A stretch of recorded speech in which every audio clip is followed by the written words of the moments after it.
All right, everyone, we have another Peaking podcast with Colin Williams here. Colin is the founder and chairman of New Era ADR. He is also founder of Gfulness. And I am very excited to jump in and have a fun conversation with Colin. I think he is going to provide a ton of value to us all because I think he's been through it, and there's a lot of things top of mind for fellow founders and entrepreneurs out there that I think he could shed some light on. So, Colin, welcome to the show. Really excited to have you and hear about your journey and what you're currently doing. You want to tell us Thanks, a little bit Brian. about yourself? Sure. Very quick rundown on me. I've been an attorney. That's what I traditionally am, I guess in the past. But I've been an attorney for 22 years. Spent the first 11 years working for large law firms, working as a litigator, doing commercial litigation, bankruptcy litigation, labor and employment litigation, you name it, litigation. So got out of law firm life and actually went, my first job as an in-house counsel was at Oracle. So over in the Bay Area, working in software, doing software transactions, all that good stuff, right when Oracle was kind of moving into the cloud to compete with Google and Microsoft. So exciting time at Oracle, really enjoyed my time there and loved kind of getting out of litigation into the tech world. That's really where I wanted to be. So I then left Oracle, became general counsel at two startups in Chicago. The first one, which I've told you a little about, maybe we'll talk about today, was a healthcare tech startup that went south in the most spectacular of ways. And then the second one was actually a music tech startup. So it was called reverb.com. And we were kind of, God, my old boss would hate me saying this, but to make it simple, eBay for used musical instruments, right? We sold new instruments too, but really the crux of it, his idea was that you could monetize these used musical instruments that sit in your closet for years and years and years. Yeah. So really interesting business, had lots of cool artist relations. It was just a very fascinating time. Spent 5 years there. In 2019, 2020, we sold the business to Etsy. So Awesome. I know part of what we'll talk today about is, exits and liquidity events and all that type of stuff. We had one, a very successful one. So then spent a year with Etsy, basically making sure everything vested, had a good time with Etsy, but was kind of back to big company life. And that wasn't really what I was looking for. So I left after my year and then started New Era. And just to give you the 2 seconds on New Era is a tech company. We do virtual arbitration and mediation. So we're really trying to make the litigation process from my past simpler, faster, less expensive, less painful. And that's where I am today. Been doing this now for 4 years. Awesome. Quite the journey. Let's start from the beginning. Why originally did you get into law? What made you jump down that path? You'll like this one. So I'm technically an Irish Catholic, although I'm a retired Catholic from the city of Chicago. So when you're a Chicago Irish Catholic, there's two things you do. If you go the white collar route, you become a doctor or a lawyer. If you go to the blue collar route, you become a policeman or a fireman. So my brother and I went the white collar route. He's a doctor. I'm a lawyer. He always really, really wanted to be a doctor. I kind of got into law like some lawyers do because I didn't really know what else I was going to do. So it's kind of driven in this path from the sort of traditional Irish Catholic upbringing in the Midwest. And this is just what you did. And so I never really questioned it. Was it probably, if I look back in time and say, would I do it again? The answer is probably no. Although it's really led me to a lot of really, really cool things. But that was really it. Like a lot of people out of college, I became a ski bum and I didn't know what I wanted to do. So I kind of fell back into this world where in my mind, it was ingrained that you become a doctor or a lawyer. And I didn't have the drive to become a doctor. It wasn't something I was passionate about. And so I kind of fell into the law. Yeah. Yeah, makes sense. I think a lot of us do similar things right there. So what was the point where you made the shift where you said, hey, maybe this isn't exactly what I want to be doing? Yeah, I think after 10 years in law firms, and this is not a knock, I was at two really, really good law firms where I learned a ton. People were very caring. They were invested in your future. They really wanted to teach you. So I didn't have one of those like horrific law firm experiences where people were like, oh, nobody cared about me. It was the worst thing ever. I worked 24 hours a day. Really wasn't my experience.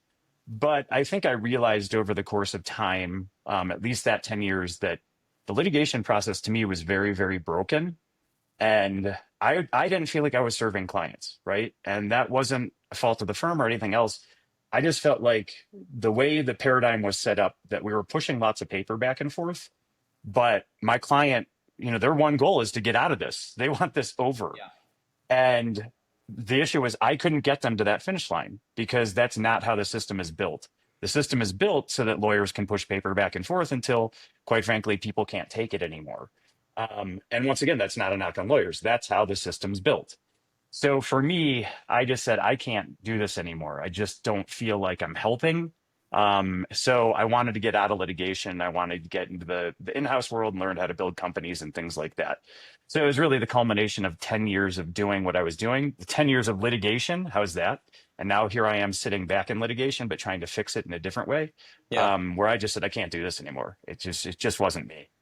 Do you think that was maybe, I don't know if aha moment's the right way to phrase it, but of what led to New Era? There was an aha moment. The answer to that question is yes. So the culmination of all of this was, I guess, the lead up to the aha moment. The Or aha that was moment maybe the was, spark that led to it? yes, definitely. But here's the real spark. That was, I guess, building the fire. Okay. The real spark was when I had started to generate my own clients. I had a client come to me. He was got a 10-year relationship, business relationship with his partner.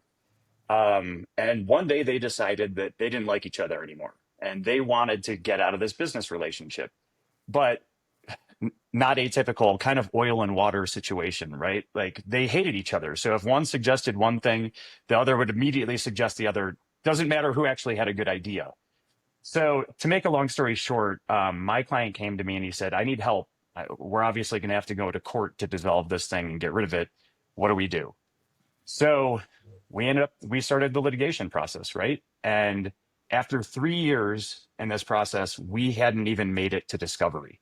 So for anybody who's not familiar with litigation, that's literally like, if you look at A to Z, we were at C after 3 years, right? Mhm. And at that point, I actually left the firm and I went to Oracle and I passed it on to my former boss, this case to my former boss. And he handled it for another 3 years and literally took it to the morning of trial where it settled for something like $50,000, right? So this litigation process took 6 years and cost my client $1.5 million in legal fees to settle it the day of trial for $50,000. That's incredible. And yeah, I mean, this was the paradigm, right? And so he called me, and obviously I wasn't there anymore, but I wanted to listen and hear what happened. And he said, it can't be like this. This has to be an outlier, right? I had a terrible experience. This isn't what litigation's like, is it? And I said, no, this is what litigation is like. He goes, Colin, in 6 years, I've been to every single hearing. Not one time has the judge asked me what happened. Like, what's the deal? Said, how is it possible that I can get 6 years into a process and I haven't told a single person my story and I am settling it because I can't take it anymore? And that was my aha moment, right? So there had been this lead up and I had said, I don't want to do this anymore. Litigation is painful. I don't feel like I'm serving clients. Then there's what happened to him. And I said, you know what? He's right. Like it shouldn't be like this. And that was really the catalyst for New Era. Now, when that happened, you were at Oracle having that conversation. Did you immediately go make that move, or did it take you some time to gather your thoughts, really create a plan? What were the next steps? Yeah, this was just kind of the inkling, right? Yeah. And obviously I had 2 jobs after the inkling. Right. So it was really it started to mull about in my head. And then after a year or 2, I started to socialize it with people that I trusted, other lawyers. What do you think about this? Some were very supportive. And I got a lot of, you can't because I wanted to do everything virtually. So my inspiration was really telehealth, right? I thought if you can do medical proceedings, that's not the best way to put it, but you can do medical checkups online. Why can't we do legal proceedings online? It just doesn't make any sense. That's more serious than what we're doing. So I was really inspired by that and thought virtual legal proceedings, that's what this is all about.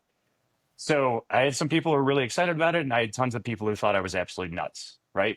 So it just seemed like, number one, I had to learn a bunch more stuff, right? I had to go through my process, learn from the right people, learn how to build businesses. learn about how to be a businessman, not just a lawyer. And then number two, I don't think the market was really at the right spot for it at the time. So when you look at what happened to really make New Era leap, it was the pandemic, right? Because that's where everybody said, well, I don't, even if I don't want to do legal proceedings online, I have to. So I don't know if New Era exists without the pandemic, but this was really a very long lead up, and really my recognition too of that I got so much more to learn before I jump in and try to start a business. So it wasn't, I didn't jump off a cliff. It was kind of almost like 10 years of building up to New Era. Yeah. Yeah, makes sense. So when you left Big Law and made it over to Oracle, did you know you were going to go in-house? Was that a predefined, like, hey, this is the logical next step, or was there anything that was there any unknown at that moment for you? I think there was a lot of unknown. I was at the point where I knew I didn't want to keep doing what I was doing, but I also didn't know, and I knew I didn't want to litigate. But I didn't know what that next step would be. So Oracle was kind of fortuitous in that I saw a posting for the job and I applied to it and thought I'm never going to hear back from these guys, primarily because I was mostly a litigator. And I got a call like a day later saying, "Hey, can you be at the Oracle office in Chicago tomorrow for an interview?" And I said, "Yeah, I'll be there." And I met the two guys who hired me, and they were both former litigators. So there was kind of this moment of like, yeah, we know, we understand completely where you're coming from, why you want to get out of this, and we can teach you the rest of it. So at that point, I was just thinking, all right, this is my exit. I don't know what this looks like. It's a very big, reputable tech company. It'll probably be interesting. These seem like good guys. So I'm going to jump and just see where it takes me. Yeah. So it wasn't so much that I was like hell bent on being an in-house attorney. It was just that was the universe saying, "Here's your shot to like get out of here and do something new." And so I just said, "All right, well, we'll just see where this goes." Yeah.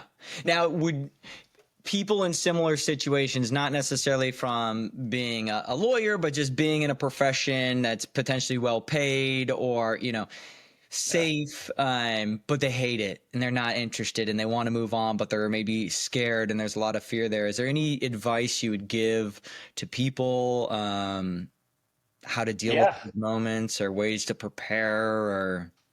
Yeah, I mean, I don't know that there's ways to prepare, but what I would say is that I have a tattoo that says the only risk you regret is the one that you don't take. And it's really, I think it's the most apropos thing on the planet. You can sit there and worry and worry and worry. I mean, let's look at this logically.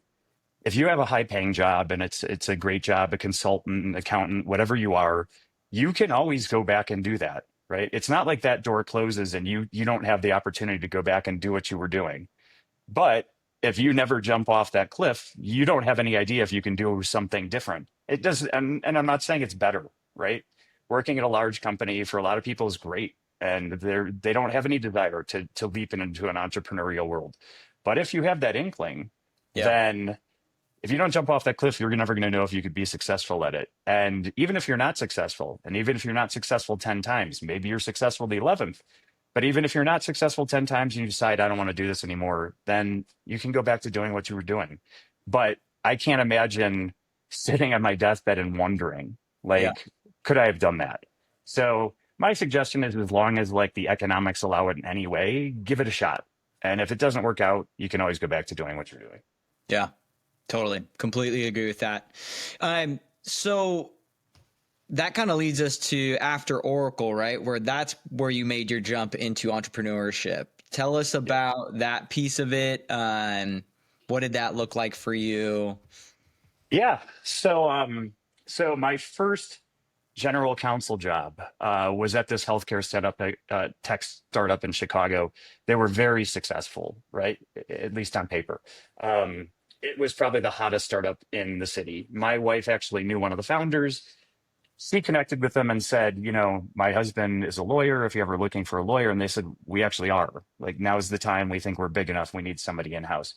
So I went and interviewed for the job, and I had this like inkling that this was not the right job to take, but I did it anyhow, right?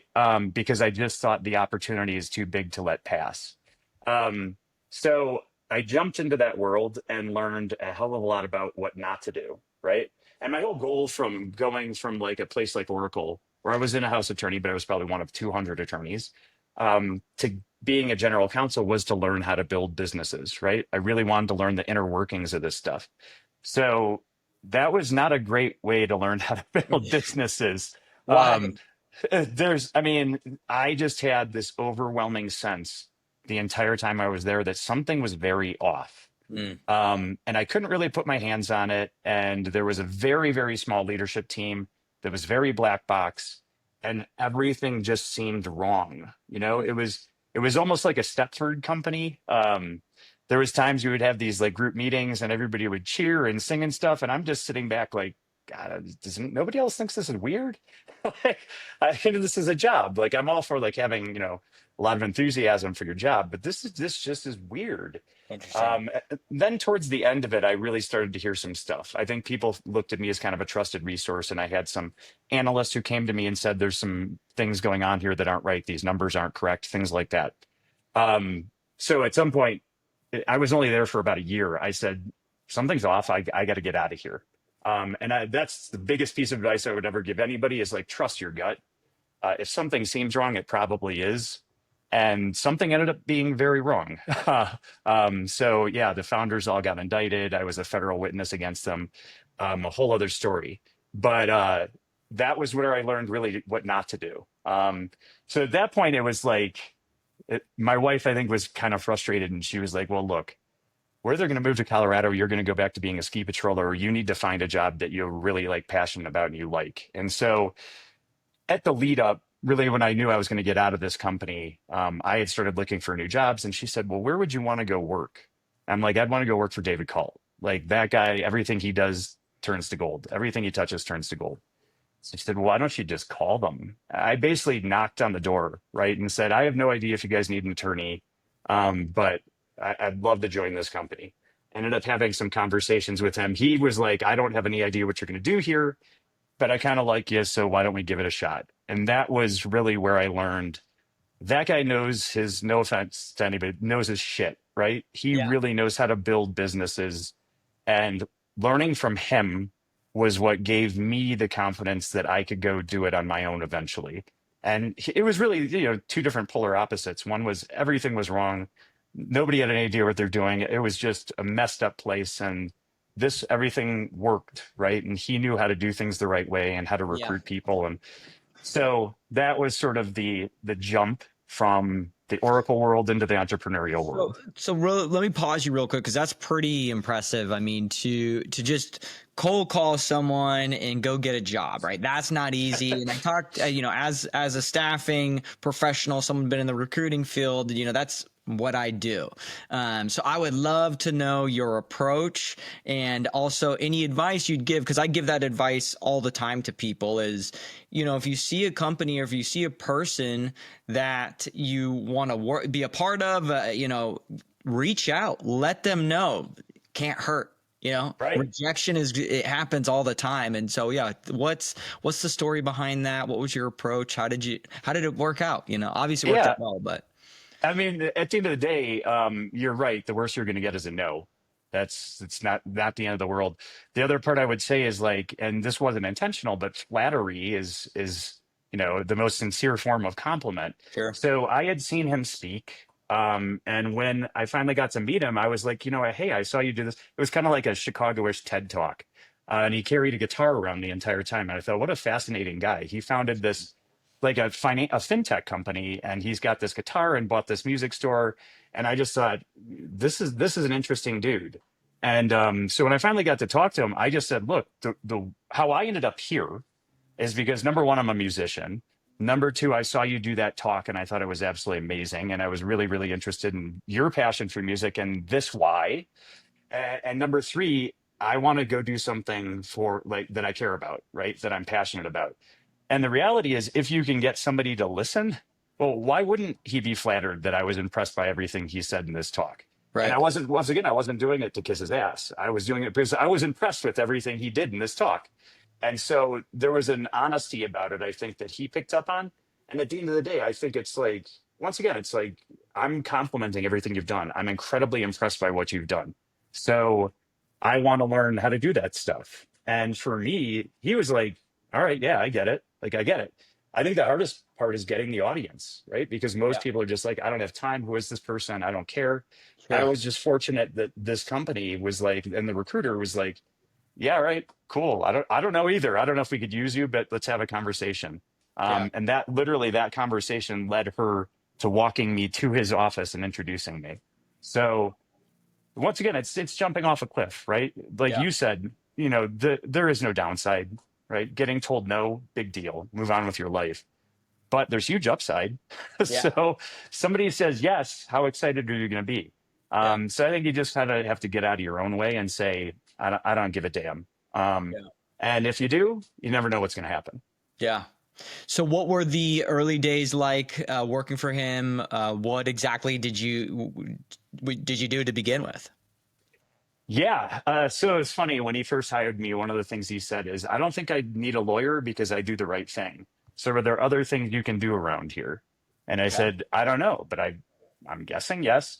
But then when I got in there, what I really learned is like anybody else, and it wasn't that he was doing the wrong thing, but anything in the law is like there's 8 million things you need to do for Mhm. compliance. There's so many little things, so many contracts that need to be buttoned up, so many terms of use in a website that's e-commerce that need to be correct, so many things around data privacy. So it was really looking at this company holistically and saying, okay, it's gotten to this point and it's been super successful. Now the concern becomes, are we on people's radar, right? Do we Yep. become a target for regulators, things like that. So I had to think about it from the perspective of this business is up and running. We're not worried about like, formation documents. Hmm. Who's going to come and try to stop this business from running? And that really became my focus is like, what are the million things that we need to do to button this place up so that we don't have to worry about when a regulator shows up at our door or somebody sues us or whatever it may be. And that was a lot of work. Yeah. Yeah. So but the really cool thing was getting to, being an executive in the company, getting to sit in the leadership meetings, getting to have a voice, getting to listen to him talk about the direction of the company and the different strategic things we were going to do. So while I was doing my legal stuff, I was also learning, right? And I was learning how you build a business and all the different things you do from a marketing standpoint. And so it was incredibly formative. And David is the most wonderful guy in the world on a personal basis. He's one of the hardest CEOs you would ever work for, but that was good too, right? Like you develop thick skin and you learn what you don't do well, because he's very candid about it, and then you improve those things and you just get better and better and better. So really, really cool experience for me. Yeah. Is there a place like if you were to look at maybe this is tough to generalize, but if you were to look at companies, is there a place in the growth cycle where you would recommend that companies button things up and really take a look from a contract perspective? Like, is there, is it really just industry specific? And I mean, if you wanted to generalize it, I would say if you've hit the point where you're generating $1 million in revenue, then you need to look really hard about how you've gotten to that point and what steps you've skipped, right? And that doesn't mean that you need to go hire 10 lawyers or anything like that, but you'd probably talk to someone and say, hey, here's how we're set up. Is this correct? If you have an equity pool, did we do this right? Because there's issues around that. What do our contracts look like? Do we have a clause if somebody sues us? Do we have some disclaimers? Do we have indemnity? Just basic things. I think if you've hit $1 million in revenue, you need to start thinking very, very critically about whether or not you've done those things. yeah, listeners, if you're at $1 million in revenue, make sure you've Yeah. done those things. Okay. Okay. Reach out to Colin. I'm sure he'll help you, point you in Happy, the right happy to help. direction, Happy to help. Yeah. Yeah, I mean, it's a pretty just general baseline, but I would say, when you're under that, you're probably flying pretty far under the radar. Yeah. And once you jump over that, people are going to start to notice you. Yeah. Yeah. What do you think were your greatest lessons learned? Through all this stuff, through like my Well, career. well, no, specific to your time with David. Oh, number one is you be honest and candid, right? Like and you fail quickly. That's probably one of the biggest things I've learned. Failure is going to happen, right? Mhm. Don't drag it out. right? You Yeah. see that something isn't working, then stop, right? And pivot and do something else. Don't sit there and if you've convinced yourself that it's the right idea, there's a tendency to say, I'm just going to continue to go down this path because I'm so convinced that it's the right one, even when everybody else is telling you it's not. And that's another part of it too, is listen, like if you're building a consumer-based company or even not a B2B company, listen to whoever your customers are and listen to what they want. I think one of the biggest failures you'll hear about, I guess, tech startups in general, but maybe it applies more broadly across startups is people build what they think is a great product without having any idea if anybody actually wants it. And then they go to market and people say, I don't care. And you're like, but wait, I built this great product. Let me show it to you. And they say, well, that doesn't solve the problems I have. So you really need to think about what the problems are you're trying to solve before you start building that product. Because Yeah. otherwise you end up in kind of this conundrum of where's my product market fit? I built something really cool. Why isn't this working? Yeah. And that can be incredibly frustrating, right? You think you've done something amazing. Unfortunately, nobody else does. Or Yeah. they think you've done something amazing and they just say, but I don't need it. So congratulations, but I'm not a potential customer. So I think those things I've taken away is like you really have to know what you're trying to solve for and solve for it. And if you're failing, fail quickly, pivot, move on, do something different. Pivot the company, right? And don't just sit there and stay in your lane and say, I'm going to make this work. I'm tough enough to make this work Yeah. because it's not going to work. Now, that company you said was acquired by Pinterest. Is that? Etsy. Or sorry, Yep. Etsy was Yep. acquired by Etsy. Was that the goal all along, or what led to that acquisition? And tell us a little bit about that process. Sure. It was not the goal all along. I think David, he had taken his previous company public, and I think he kind of had in his head that he would make this a public company too.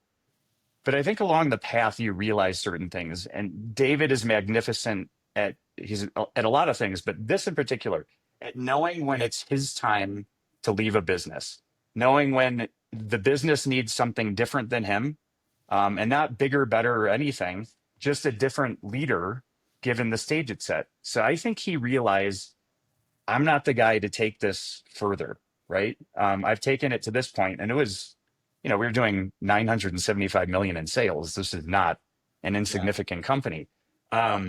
And I think he just said, this isn't me anymore. I'm going to go do other things. And so he actually, I think, contacted Etsy and said, well, what do you guys think? There seems to be a lot of synergies. And they said, all right, well, let's start the process and see what happens. And that's how it all occurred.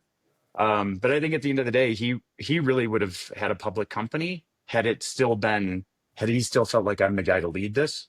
And I think once he realized this isn't me anymore, then selling was just kind of the logical thing. Yeah. And so I will say, I think that that's a difficult thing because there was never a sense of exactly where we were going within the company. And Yeah. I don't think that's his fault at all. I think he didn't know. But I think if you do know, you Yeah. need to tell your employees so that everybody's driving in the same direction, right? Yeah. I think it's really important to let people know if you intend it to be a lifestyle business and run it for 35 years, or if you intend to sell it and have a liquidity event and let them decide what they want to do with their lives. Because then they have direction. Then there's a finish line, right? Yeah. I think it's really, really hard when you don't know what the purpose is Yeah. and you're just kind of working. Yeah. Because then you start to say, well, I could just go work at a larger company and make more money. Right. That's, once again, it wasn't David's, he didn't know. We ended up in this spot fortuitously. But if you do know, I think it really behooves you to tell your employees, this is the direction we're going. Hmm. And if that's not your bag, cool. Like maybe this isn't a place for you. But if this is your bag, then get on board. This train's going fast. Yeah. Yeah. How did that impact you? Was that challenge? Were you aware, or was that kind of an unknown for you? And how did that impact you when it was acquired and the transition? Yeah, it was. So first of all, it was the hardest 6 months of my life professionally, hands down. And even going back to like the company that had the criminal activity going on, Was because that I had never done it. emotional or sorry, keep going? No, it was, yes, I think it was emotional. It was also a process I had never done, right? So traditionally I was a litigator, and now I'm doing M&A, like nine-figure M&A, right? Yeah. And I'd never done this. And Kevin, who's our CFO at New Era, it was really us like driving this process. And he had had some more experience in it, but neither of us had really done this. And so learning on the fly in the midst of a massive transaction was incredibly difficult, particularly on the other side. Etsy just had way more resources. You know, they had 30 attorneys working on this stuff. And we had me and like an attorney from Winston and Strawn. Um, so it was very, very difficult to figure out the process to build the plane while you were flying it. And then what you don't realize is when you get to that point of acquisition, you think this is super exciting. This is so cool, fantastic. Wait a second, am I going to have a job?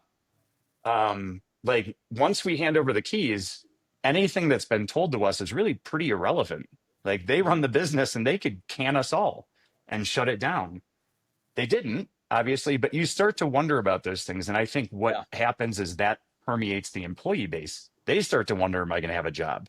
And you have to deal with all those things. So it becomes a very, very stressful time to communicate what I'm receiving from the purchaser and communicate that to the masses and to have them believe it and to have me believe it. Yeah. Um, so that was, it was a lot more difficult than I thought it would be. You think it'll be this like popping bottles of champagne. This is fantastic. But there is this layer of uncertainty that starts to drive into the business, and you don't realize it hits every level, right? And people really start to worry, what about my career? And that part's scary. It's funny, when the transaction closed, we did a dinner with Etsy. The next day, I hopped on a plane, went out to Rhode Island with my buddy from law school, and just drank. And meanwhile, there was a huge party going on at Reverb to celebrate the transaction. And everyone's like, "You're not here." I'm like, "I need to get away from this. Like, Yeah. it's time for me to go do something just for myself and get the hell out of here." And that was kind of my release valve, like tons of steam coming out of my head. But it's the most significant thing I've done, probably in my professional career. Yeah. Hopefully it's something that we'll do with this business. So, but I learned so much, and it's like now that whole process doesn't intimidate me. It's not Mhm. something I wonder how you do it. So super cool thing to have gone through, and it ended up being a great transaction. So Etsy didn't fire everybody. Everybody got lots of stock options. It was a huge success. And, I guess Pretty it's cool. me, I tend to look at things a little too cynically, but at the end of the day, it was a very, very successful transaction for everybody. Yeah, very cool. So then what came next? You had, well, I guess what came first? Was it Gfulness or was it New Era, or is it the same time? Tell us a little bit about the transition and the next phase. Yeah, it was definitely New Era. It's New Era has always been the primary focus. Gfulness is because of I'm a huge advocate for mental health. So Gfulness was kind of this. It's funny, when I was going through some of my struggles, I tried Calm, and I forget what the other one's called. But there's the two meditation apps, and I tried them and just thought, this is so incredibly frustrating. Like I'm just getting angrier with somebody sitting on like in my ears telling me to like breathe and forget about everything. Yeah. And just thought like there's got to be a better way to do this. And so Gfulness was kind of my response to that, which is like, well, you can still be mindful and laugh. So why not give that a shot? But really New Era was I guess the professional focus. And so, yeah, that was, I did my time with Etsy, and then I said, there's the cliff, right? So what am I going to do now? Am I going to go back to a law firm? Am I going to become a general counsel again? Or am I going to jump off this cliff with this idea that's been mulling about in my head? Yeah. And I said, I'm going to jump off the cliff. And it was facilitated by a couple of things. We ended up raising some money up front from friends and family, and actually a VC fund. Even though we had no product, we had no employees, we had just an idea. Yeah. And they were like, well, it seems like a good idea. So ordinarily we put in like $500,000. Since it's just an idea, we'll put in half that. But at that point, I'm like, all right, well, wait, now we're sitting on like $600,000. So this means we can pay some salaries and things like that. And, we had a founding team of folks that I knew, and we'd built that. And it was like, all right, well, this is logical. Now we're not going to wonder where our next meal is coming from. We're going to be taking serious pay cuts, but that's okay.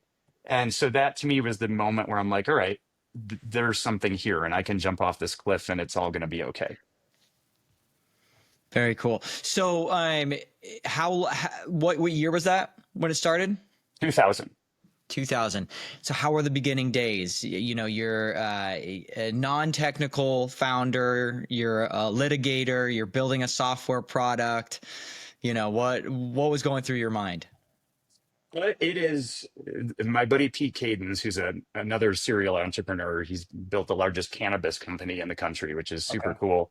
But he told me early on, everything's going to take 3 times as long as you think, and it's going to cost at least twice as much.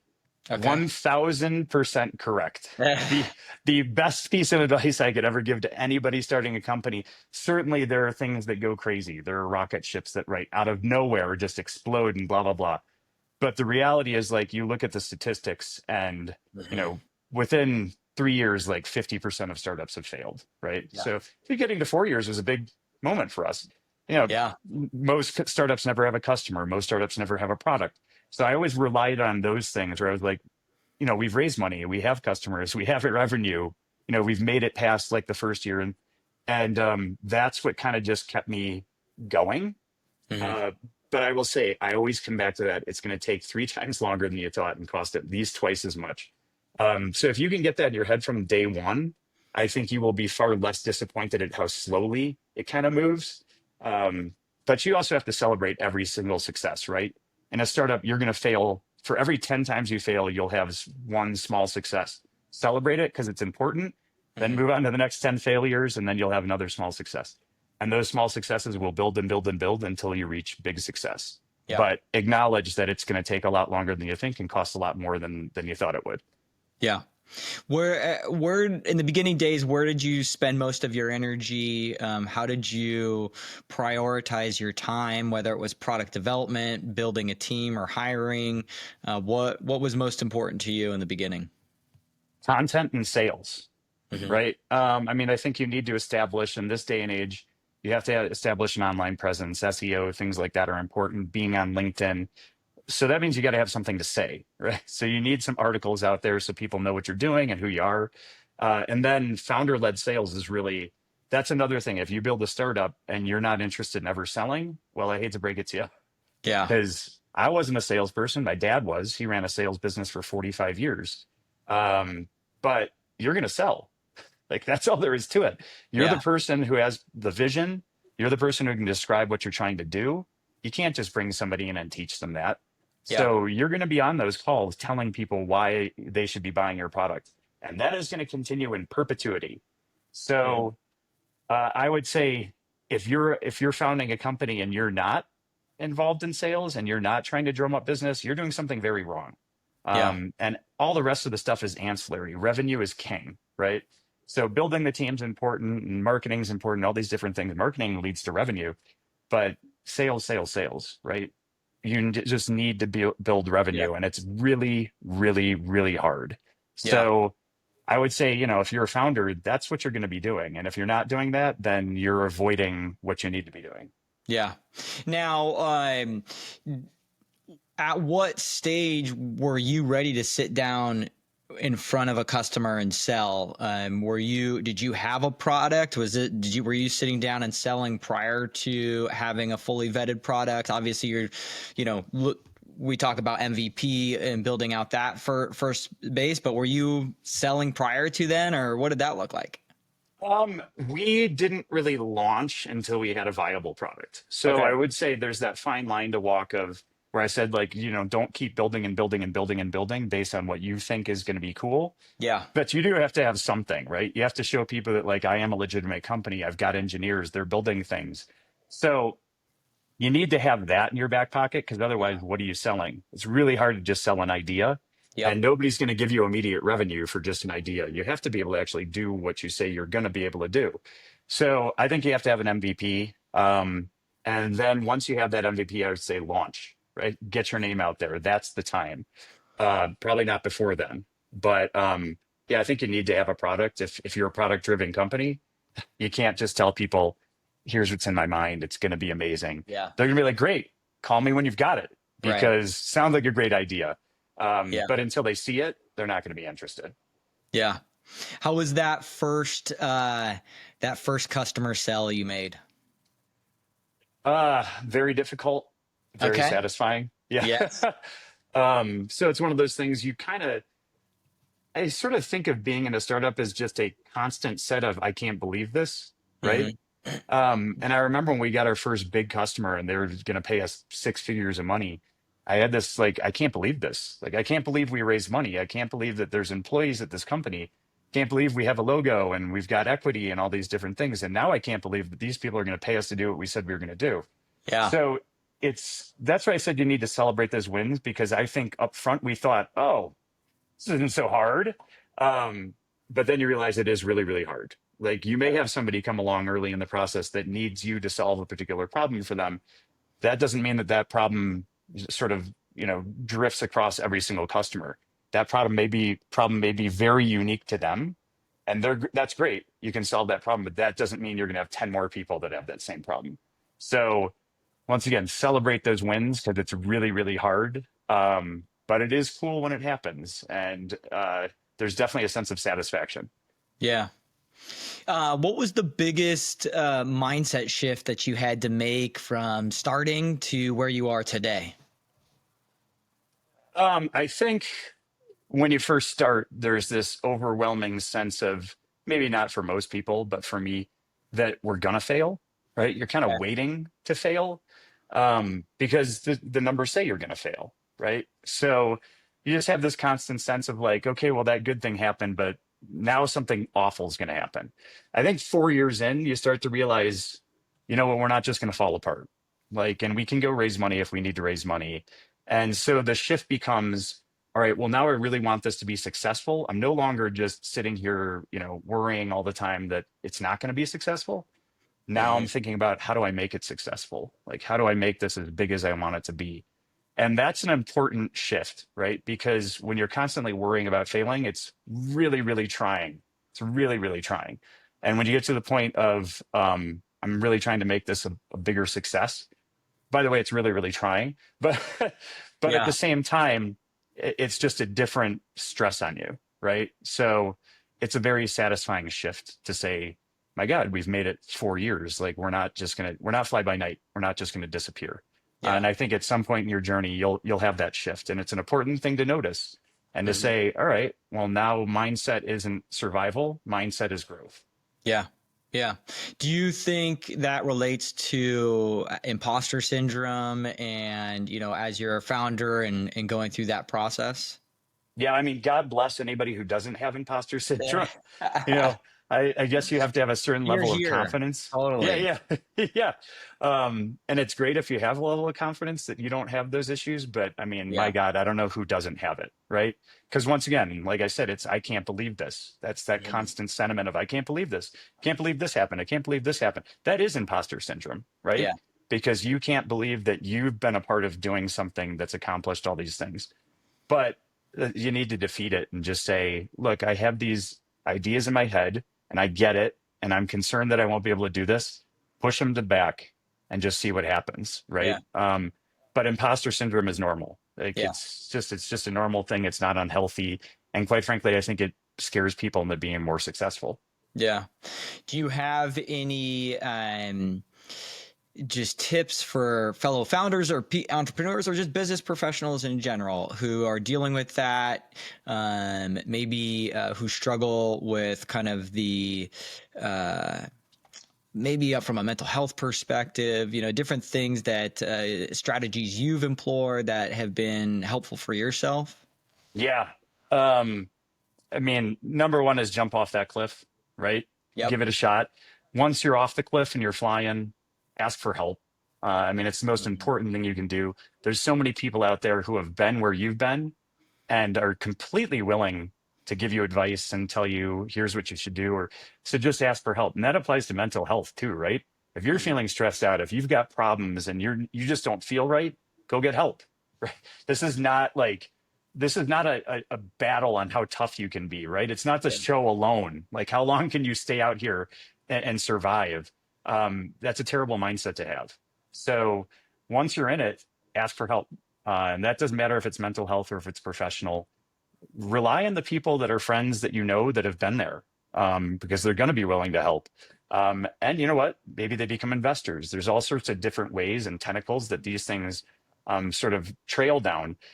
But at the end of the day, like if you just say, I'm going to do this, I'm going to motor through it, and I'm tough, you will fail. It's guaranteed. Yeah. Yeah. Well, what's next for you at New Era? What's next at Gfulness? What are you looking forward to? Um, I don't know. I mean, I think we've gotten to the point at New Era where, there's people poking around the business from outside, other legal tech companies. I think Yeah. that's super interesting. I mean, at the end of the day, we are in this world now where we're 1,000% focused on revenue, and Yeah. anything outside of that is kind of noise, right? So we have revenue and it's just growing revenue. So where that takes us, will be a liquidity event. We've always been very clear with our team that Yeah. we are driving towards that, and this will not be a business that we want to run for 45 years. Yeah. I wouldn't probably even be alive then. But so we had always been very clear about that, and I think now you can start see the inklings of where that may come from and why and how and all those things. So that's really, really a really exciting point to be at the business. But you also have to understand, like, we're still pushing a boulder up a hill. Mhm. So, once again, it's a mindset shift. So you say, I'm no longer trying to survive. Now I'm trying to see what we can grow this into. And Yeah. you've got people sort of, milling about who are looking at you and saying, well, I want to see what you guys can grow this into. Yeah. So that's kind of fun. And that I think that's where we're at. And I try not to think too far down the line past that, because I think that's where you start to get strange ideas, and like we need to Yeah. focus on the here and now and drive revenue. And if we do those things, everything will fall into place. Yeah. Who are your ideal customers? Good question. We do so much stuff. Mhm. I think we found success with auto companies and lenders and athletic organizations. Um, for us, it's anybody who's ever experienced litigation or has a problem, Yeah. like realizes that litigation might be in the future. Um, I think those are our ideal customers. We don't tend to silo stuff too much. There are certainly industries where we've had success and we'll continue to focus on those, but we're sort of generalist in saying, look, if you think you might have a problem, plan for it now, Yeah. because if you plan for it now, it won't be a problem later on. You don't plan for it now, it's going to be a problem later on.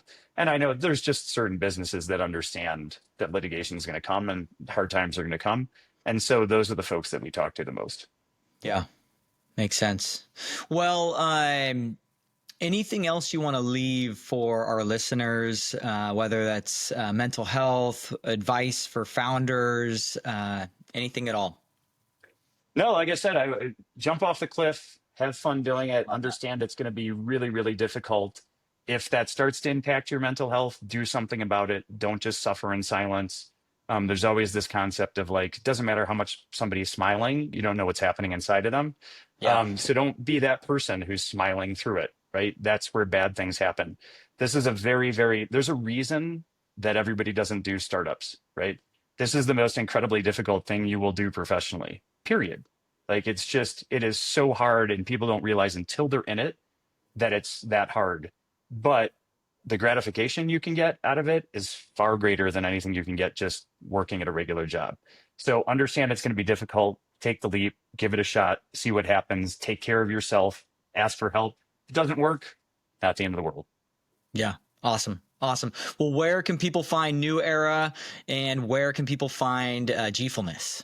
Well, you can find Gfulness on the App Store, still going, and neweraadr.com. You can always write me at Colin, 2 L's, at neweraadr.com. Would love to talk to you. Happy to help in any way I can. But yeah, we're pretty easy to find. So just let me know if you need something. Awesome. Cool. Well, so much fun chatting with you. Definitely, I think this is just super beneficial and just great for our listeners. So thanks again. Appreciate it, Brian. All right. Bye, everyone.